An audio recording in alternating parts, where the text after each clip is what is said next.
Halo, selamat pagi semua. Apa kabar? Semoga kita selalu sehat ya di masa pandemi ini. Ya, kita harus bisa menjaga diri, baik itu kesehatan pribadi maupun kesehatan jiwa kita ya. Nah, yang kita mau bahas sekarang ialah tentang manfaat jangka panjang aktivitas. Jika teman-teman sering melakukan aktivitas fisik, ternyata banyak loh sekali manfaatnya. Yang pertama ialah kita harus melakukan apapun untuk agar tubuh kita sehat dan bugar. Tapi tahu nggak, ternyata sehat dan bugar itu ada artinya loh teman-teman. Sehat menurut Undang-Undang nomor 36 tepatnya. Sehat adalah keadaan sehat baik secara fisik, mental, spiritual maupun sosial yang memungkinkan setiap orang untuk hidup produktif secara sosial dan ekonomi.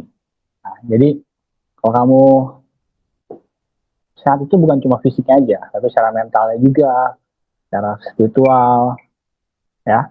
Dan juga di sini ada bugar ya, bugar kemampuan tubuh untuk melakukan kegiatan sehari-hari dengan penuh energi, dan setelah menyelesaikan kegiatan tersebut memiliki semangat gitu, atau cadangan untuk menikmati waktu senggang yang lain. Jadi bukan cuma aktivitas setelah gitu rebahan. Berarti kamu tidak bugar tuh kalau kamu rebahan ya. Nah,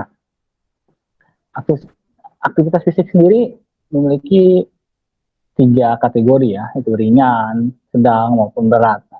Dari pengertian aktivitas fisik merupakan setiap gerakan tubuh yang diakibatkan kerja otot, rangka untuk meningkatkan pengeluaran tenaga serta energi.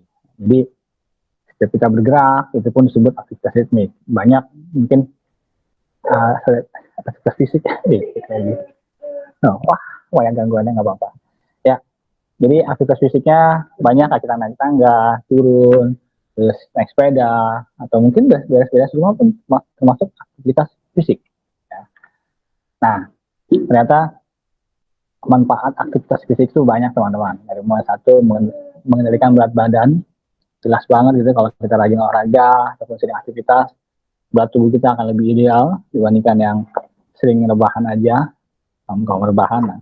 Lalu juga nomor 2 mengendalikan tekanan darah, lalu menurunkan risiko tulang keropos atau osteoporosis, diabetes, lalu kadar kolesterol, mengurangi kecemasan atau anxiety gitu kan, lalu memperbaiki postur tubuh, dan jelas meningkatkan daya tahan kekebalan imunitas kita. Nah, itu yang perlu banget saat kita dibutuhkan di masa pandemi seperti ini ya.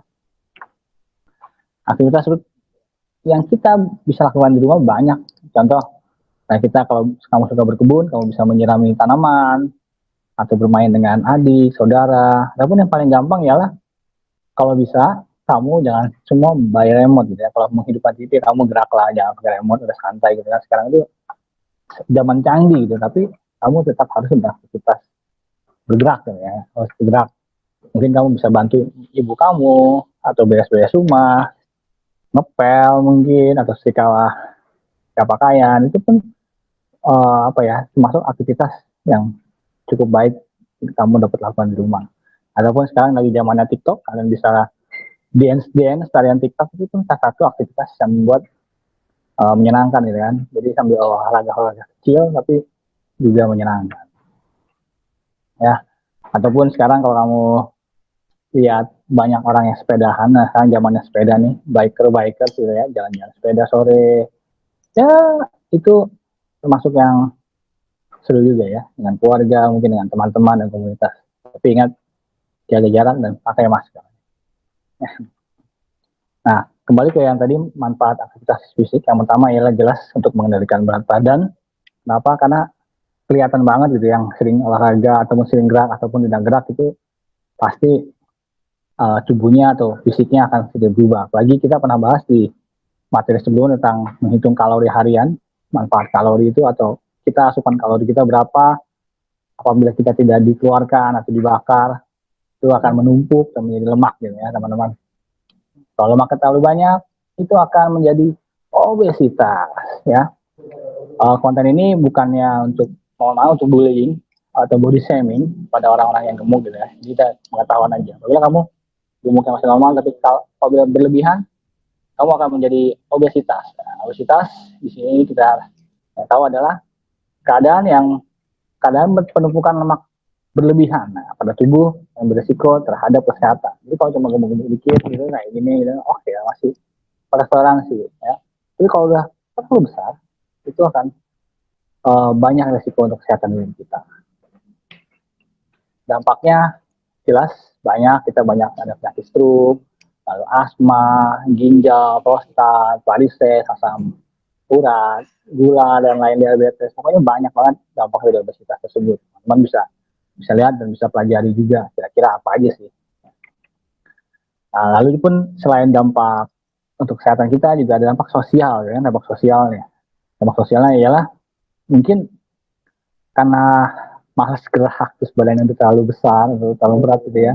Jadi produktivitas kerjanya itu akan sedikit berkurang gitu ya, orang malas gerak. Ataupun kalian kalau belajar malas untuk bergerak belajar, aduh ngantuk gitu, bawaannya ngantuk. Nah, itu tanda-tanda yang bahaya ya.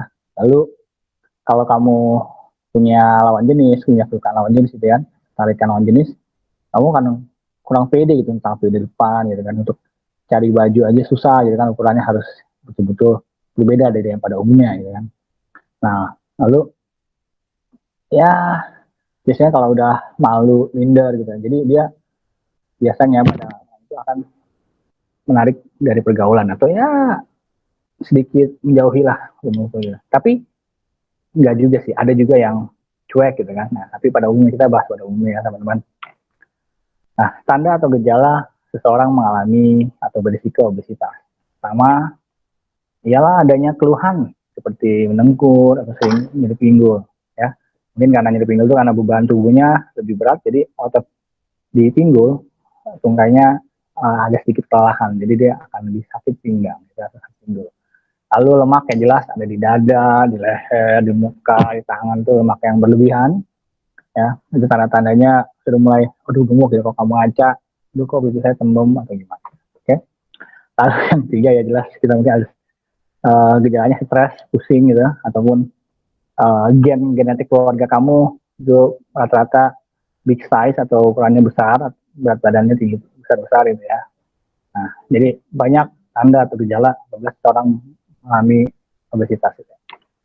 Nah, kita tahu dari mana sih kita obesitas atau belum atau tidak gitu kan.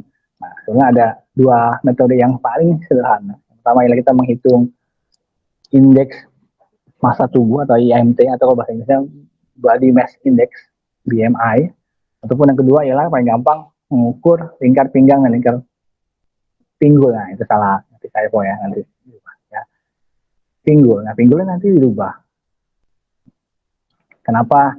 Dilihat caranya seperti apa? Kita lihat satu ya. Nah, IMT, indeks massa tubuh, adalah indeks sederhana dari berat badan terhadap tinggi badan yang digunakan untuk mengklarifikasikan kelebihan berat badan dan obesitas pada orang dewasa. Jadi, berat badannya dalam kilogram dibagi tinggi badan kali tinggi badan atau tinggi badan kuadrat, tapi dalam meter ya. Meter. Nah, itu cara menghitung IMT. Nah, pedomannya bisa kalian lihat untuk yang perempuan normalnya ya 17 sampai 23 poin IMT-nya. Kalau untuk pria itu 18 atau laki-laki pria 18 sampai 25 ya. Jadi apabila kalian lebih dari itu kegemukan atau lebih dari gemuk ialah high levelnya ialah obesitas ya. Jadi please usahakan tidak sampai obesitas. Nah, tapi pengukuran IMT ini tidak berlaku untuk ibu hamil, atlet ataupun ada penimbunan cairan yang tidak normal di kaki dan perut. Nah, jadi teman-teman, kalian bisa lihat sendiri mengukur kira-kira tinggi kamu berapa, berat badan kamu berapa gitu ya, kira-kira di angka yang mana gitu. Tapi kalau atlet, berapa atlet kan karena dia muscle ototnya besar gitu, jadi menambah berat badannya juga besar. Pokoknya patokannya dilihat dari tinggi badan dikali kuadrat, berat badan dibagi tinggi badan kuadrat ya.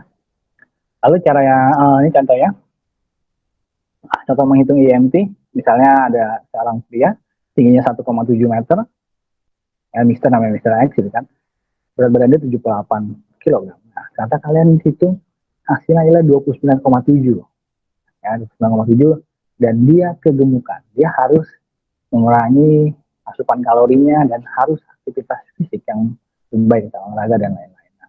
Karena kalau tidak, dia akan masuk ke obesitas. Dia hampir obesitas.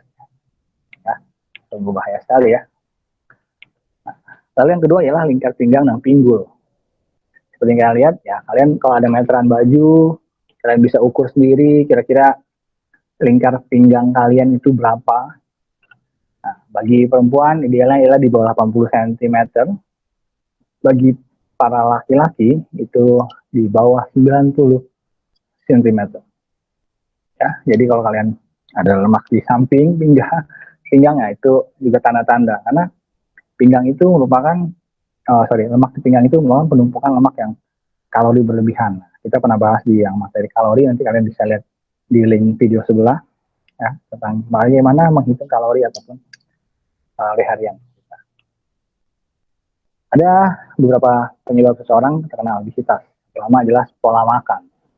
Pola makannya kalorinya berlebihan, surplus kalori. Yang kita tahu pada umumnya pria dewasa kurang lebih 2000 sampai 2200 kalori per hari. Tapi apabila lebih dari itu, kita nggak ada aktivitas, kita rebahan aja, cemilan gitu di rumah, nah, itu akan menimbun lemak dari surplus kalori tersebut. Nah, lalu pola aktivitas jelas lebih banyak rebahan dibandingkan bergerak, nah, itu pun mempengaruhi kena obesitas. Ya. Lalu faktor lain banyak, ada yang genetik, ada gennya dari saya bilang, apabila keluarganya yang besar-besar, size gitu kan. Tapi dia gennya dia ada kecenderungan gen untuk seperti orang tuanya. Tapi bisa juga dirubah dengan cara dia lebih rajin olahraga mungkin, atau pola makan. Ya, itu faktor lain. Nah, itu pola makan. Jelas makannya, yang obesitas tuh makannya lemak tinggi, gula, garam, terus jadwalnya nggak teratur, pagi sampai siangnya dia makan 5 kali. Nah, itu bahaya banget ya. Terus sama sering ngemil. Nah, ini di masa pandemi sekarang, ngemil juga suatu tantangan ya. Tantangan ngemil terus gitu kan. Tanpa ada olahraga itu bahaya gitu. Pagi ngemilnya yang kalorinya tinggi. Nah, kalau ada tinggi, kalian bisa lihat di Google juga, makan apa sih yang kalorinya tinggi dan kalorinya rendah gitu kan. Nah, lalu penyebab obesitasnya kedua ya aktivitas. Kita sering nonton TV, bermain komputer, atau games tanpa aktivitas lebih dari 2 jam. Nah, kita untuk pelajar, kalian rata-rata PJJ atau pembelajaran jarak jauh atau belajar dari rumah kan menggunakan gadget gitu, atau komputer atau handphone. Ini tantangan kita semua nih di saat sekarang. Kalian kira kurang lebih dari jam 8 sampai jam 2 siang itu lumayan lama ya, teman-teman, lumayan lama, sekitar 5 sampai 6 jam kalian duduk aja. Nah, kalian harus setelah PJJ kalian disarankan untuk berolahraga, entah workout, entah naik sepeda, entah apapun itu yang bisa kalian, atau aktivitas bantu orang tua kalian juga ya. Lalu ya jelas penyebabnya kurang aktivitas fisik, lebih banyak rebahan ya, jadi nggak apa-ngapain, kurang gerak ya, itu salah satu penyebab obesitas dari aktivitasnya yang minim ya. Nah, ini ada beberapa tips pencegahan untuk obesitas. Yang pertama dari pola makan, kalian harus makannya yang beragam. Jadi mungkin kalau kalian pernah dengar istilah dulu 4 sehat 5 sempurna, kalian makan itu yang bagus ya.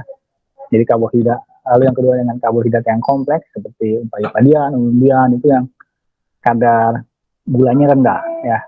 Dibandingkan dengan nasi putih, sumber karbohidrat yang lain tuh kadar gulanya lebih rendah. Itu bisa mengurangi obesitas gitu kan. Ya, makan nasi boleh ya, tapi agak sedikit dikurangi ya kalau kamu aktivitasnya tidak banyak gitu ya.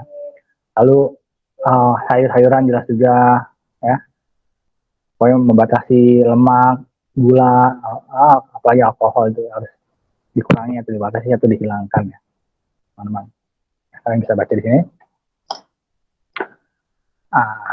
Pokoknya kalau kalian udah gemuk, yang jelas kita aktivitas fisik, banyak makan sayuran, buah itu, ngambilnya kalau malam buah aja kalau lapar gitu ya. Jangan sampai kamu begadang di atas jam 9 malam, terus ada tukang nasi goreng lewat, wah itu sungguh aroma menggoda gitu ya. Tapi dampaknya akan jangka panjang sih, nggak mungkin kamu makan nasi goreng hari ini besok sembuh. tapi jangka panjang. Jadi kamu juga harus barengi dengan aktivitas fisiknya, olahraga, dan atur istirahat dan makan ya. Ini dia, kayak makanan pun sama, jangan aduh apalagi yang ke mall gitu, lihat mall, aduh makan ini enak, aduh itu godaannya sungguh luar biasa. Jadi kendalikanlah emosi makan Anda. Kita semua harus makan sesuai dengan kebutuhan, jangan keinginan ya. Kebutuhan kita cukup, kita nggak usah jajan-jajan yang lain-lain. Nah, lalu tips yang kedua untuk mencegah obesitas ya dengan pola aktivitas. Ya. Jadi kan aktivitasnya kalian mungkin kalau untuk belajar 5 sampai 6 jam di depan komputer nggak apa-ngapain. Nah, kalian coba luangkan tambahan 1 jam untuk aktivitas fisik. Ya, mungkin kalian bantu orang tua ngepel sampai rumah, nyuci baju, setrika dan lain-lain. Ataupun kalian bisa berolahraga dengan workout atau seminggu gitu kan, latihan fisik. Nah, latihan fisik dan aktivitas fisik beda ya. Nanti kita bahas yang belakang ya. Aktivitas fisik biasa 1 jam, jangan rebahan aja. Lalu jelas latihan fisiknya harus lebih baik ya kan. Nah, sama mematuhi tidur jangan berlebihan. Tidurnya cukup 8 jam maksimal ya. Oke, aktivitas fisiknya kita bisa aerobik, anaerobik, dan yang jelas ialah dengan BBT ya, baik, benar, terukur, dan teratur gitu kan ya. BBTT ya, oke. Itu harus kalian lakukan juga untuk aktivitas fisik yang baik. Nah, mencegah obesitas yang ketiga ya dengan psikoterapi.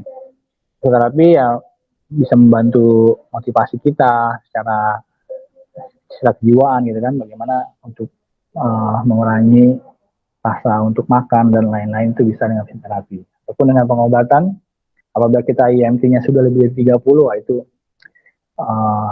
sungguh membahayakan ya. Apalagi kita punya penyakit yang lain, dari diabetes, jantung. Pokoknya kita harus segera berobat belum terlalu parah gitu kan, terlalu jauh. Hal-hal yang kurang kita inginkan atau tidak baik gitu. Nah, terutama juga kita harus atur pola tidur, usahakan 6-8 jam tidur, jangan sering-sering begadang, karena kalau begadang nanti sistem metabolisme tubuh kita itu akan sedikit kurang bekerja dengan baik ya, teman-teman. Atur pola istirahatnya ya. Nah, tadi kita bahas latihan fisik. Apa sih latihan fisik itu kan? Nah, latihan fisik ialah suatu bentuk aktivitas yang terstruktur ya, dengan melibatkan gerak tubuh berulang-ulang ya, berulang-ulang guna meningkatkan kesehatan dan kebugaran jasmani. Nah, ya, latihan fisik yang baik itu lakukan dengan BBTT, baik, benar, terukur, dan teratur ya. Jadi semuanya rutin gitu, bukan cuma olahraga 1 hari 10 jam terus minggu kemudian kamu tiduran aja, itu pun nggak baik. Jadi misal seminggu 3-5 kali kamu berolahraga ya, berolahraga 30 menit cukup ya, nanti ada jedanya juga, jadi jangan stop. Nah, manfaatnya banyak ya dari latihan fisik ini. Pertama, postur tubuh kita akan lebih fit, lebih safe gitu kan, lebih enak. Jelas berat badan pun akan lebih dikendalikan. Jadi menurunkan resiko obesitas juga, lalu menurunkan risiko osteoporosis, lalu meningkatkan ketahanan tubuh, membaca aliran darah, memperkuat otot jantung, ya. Lalu memperbaiki kelenturan sendi dan kekuatan otot gitu, yang sering aktivitas fisik. Nah, bagi psikologis juga ternyata ada pengaruhnya teman-teman, manfaat dari latihan fisik ini ya. Jelas psikologis meningkatkan percaya diri gitu kan, kalau badan kita fit, sehat, atau sedikit mungkin kalau pria-pria suka six pack gitu kan, atau body goals ya untuk para wanita atau perempuan, itu kita membangun rasa percaya diri kita gitu kan. Lalu juga memupuk tanggung jawab kita, karena kalau psikologis kita sudah terukur, teratur gitu kan, jadi kita harus punya juga rasa tanggung jawab dan disiplin ya. Ya juga membantu mengendalikan stres kita, meningkatkan kemampuan untuk beradaptasi, dan lalu mengendalikan rasa kecemasan dan depresi. Nah, itu secara psikologi. Lalu secara ekonomi dan sosial atau sosioekonomi, itu manfaatnya ialah meningkatkan produktivitas, menurunkan biaya pengobatan, jelas ya. Jadi kita kalau sering olahraga itu resiko sakitnya itu lebih minim dibandingkan orang yang jarang olahraga. Lalu menurunkan angka absensi kerja ataupun sekolah gitu, malas, aduh sakit, sering sakit dan lain-lain. Nah, itu manfaat bagi sosioekonomi dari latihan fisik. Nah, pada saat kita berolahraga, terkadang ada mitos sedikit iklannya, aus dan lain-lain. Dan mitosnya minum hanya pada saat aus, ya, pada lagi olahraga. Padahal faktanya itu jangan sampai kamu nunggu haus dulu ya, usahakan minum gitu kan, usahakan minum saat latihan fisik ataupun olahraga ya. Mari minum iklan sebentar.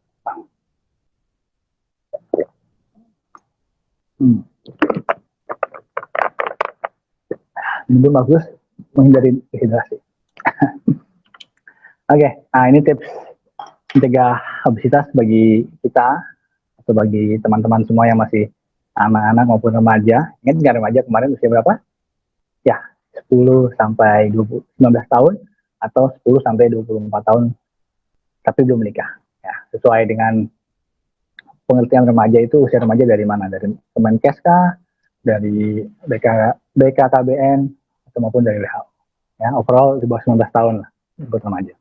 Nah, ini untuk para remaja, satu, menurut saya, please tidak merokok maupun minum alkohol, itu tidak baik, itu jelas harus dihindari, ya, karena remaja juga belum punya penghasilan yang tetap atau utama gitu kan, walaupun uang jajan dapat, ya. Please hindari rokok dan minuman alkohol, lalu mengkonsumsi aneka ragam pangan yang pas sehat sama sempurna itu, ataupun makanan yang sehat, kurangi lemak, gula, ataupun garam.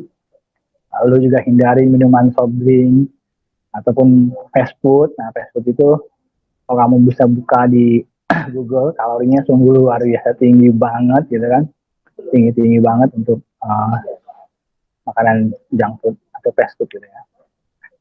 Ya, terima kasih untuk hari ini materinya tentang manfaat aktivitas fisik secara jangka panjang. Saya Lius kembali, sampai jumpa di next materinya. Mohon maaf apabila ada salah-salah kata yang input, haus dan lain-lain ya. Pokoknya semoga pembelajaran ini bermanfaat untuk kita semua. Oke, selamat tinggal, sampai jumpa, terima kasih.